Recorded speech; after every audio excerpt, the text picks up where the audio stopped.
Guest house minor కాదా? Guest house అంటే friend లేదు. అరే ఏం ఫ్రెండ్లీ ఫ్రెండ్ అంటే అక్కడ లో పేరు జరిగింది చూసినా అప్పుడు మైనరు ఇప్పుడు మేజరు.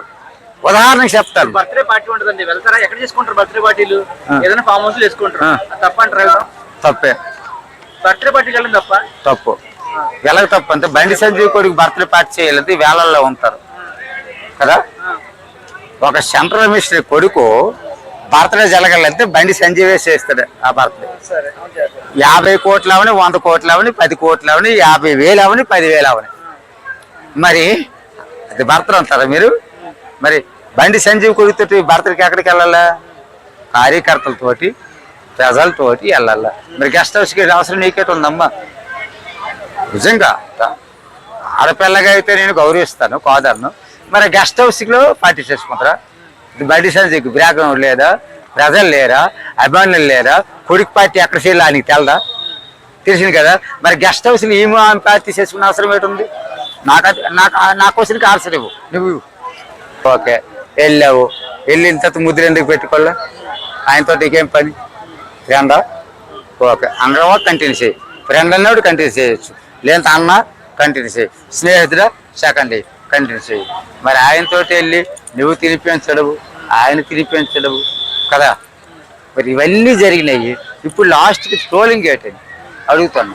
ఫస్ట్ 500 కోట్లు, సారీ 5 కోట్లు, ఇప్పుడు 50 కోట్లు. ఐఎమ్ సారీ 500 కోట్లు కట్ చెయ్యు, 5 కోట్లు, ఇప్పుడు 50 కోట్లు. ఇదేంటి లెక్కేట్ చెప్పు. ఎందుకు వెళ్ళినట్టు నువ్వు అమ్మాయి అంటే? డబ్బు కోసం వెళ్ళావా? దేనికోసం వెళ్ళినట్టు? నీకు బాధ్యత లేదా? అదే మరి తిరస్కరించవుతారు. 50 కోట్లు ఎవడిస్తాడు? ఎవడిస్తాడు? ఆ ట్రాపింగ్ కూడా అంత ఉంటుంది కదా.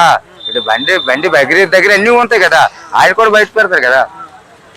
బండి సంజీవ్ గారు నెంబర్ 1 ఎత్తి కాబట్టి ఇంతవరకు ఈ కేసు ఆగింది. ఆయన మానవత్వంతో ఉన్న మనిషి, లేకపోతే కేసు ఆగదు. 2 నిమిషాల్లో కేసు కట్ అవుతుంది. ఇప్పుడు ఆ అమ్మాయి కేసు పెట్టడానికి వెళ్ళినప్పుడు పోలీసులు కూడా 5 గంటల సేపు వెయిట్ చేయించారు. కేసు పెట్టలేదు. ఆమె మైనర్ అయ్యి ఉండి అన్ని సర్టిఫికేట్స్ అన్ని ప్రూఫ్లు చూపించిన 5 గంటల సేపు పోలీస్ స్టేషన్ లో అమ్మాయిని వెయిట్ చేయించారంట. మిత్రమా, డిపార్ట్మెంట్ వైఫల్యమో ఏదో నాకు తెలియదు. డిపార్ట్మెంట్కి అయితే నేను చర్యటి కొడతాను. ఓకే, 100%. ఈ అమ్మాయి మైనర్ కదా. మైనర్ అయిన అమ్మాయి బండి భగీరథ తోటి ఎట్టా ఫ్రెండ్షిప్ చేసింది, ఎట్టా గెస్ట్ హౌస్కి వెళ్ళింది, ఎలాగెళ్ళింది, ఇవన్నీ ఎలా జరిగినాయి అబ్బా? నాకు మీరేమనుకోకూడదు. ఎలాగెళ్ళింది నాకు చెప్పండి ఒకసారి. వాళ్ళ ఇంట్లో పర్మిషన్ ఉంటుంది, పర్మిషన్ తీసుకునే కదా వెళ్ళింది. బండి భగీరథ కూడా వాళ్ళ ఇంటికి వెళ్ళాడు కదా. వెళ్ళాలి కదా. మరి ఇప్పుడే ట్రోలింగ్. ఈ క్వశ్చన్ ఖచ్చితంగా నాకు ఆన్సర్ ఇవ్వాల. బండి భగీరథ కూడా స్నేహపరంగా వెళ్ళాడు వాళ్ళ ఇంటికి. మళ్ళీ వాళ్ళు కూడా మళ్ళీ మిడిల్ క్లాస్ ఫ్యామిలీ, కానీ వాళ్ళ ఇంటికి వెళ్ళాడు. ఎందుకు వెళ్ళాడు? ఒక ఫ్రెండ్. అంతే, ఫ్రెండ్షిప్ లో పేదోడు పెద్దోడు అని తేడా ఉండదు. వెళ్ళాడు. మరి ఎలాంటప్పుడు ఇప్పుడు ఎందుకు ట్రోలింగ్ వచ్చిందని నీకు నేను అడుగుతాను. ఇప్పుడు అన్నావు కదా, నేను అడుగుతాను. చెప్పండి, నాకు సమాధానం చెప్పండి మీరు. అదే ట్రోలింగ్ కాదు, అమ్మాయి చెప్పింది. ట్రోలింగ్ కాదు, హెరాస్ చేశారని చెప్పింది అమ్మాయి. నన్ను బలవంతంగా మందు తాగిచ్చారు నాతో చెప్పింది అమ్మాయి. అబ్బో, ఆ అమ్మాయి ఎన్ని చూపించాలా? బీర్లు తాగినట్టు చూపించాలా? ఏదైనా సరే అమ్మాయి మైనర్ అయ్యారు. ఆ అమ్మాయి ఫొటోస్ కానీ వీడియోస్ కానీ బయట పెట్టకూడదు, కానీ అమ్మాయి మందు తాగిందని కూడా చూపించారు.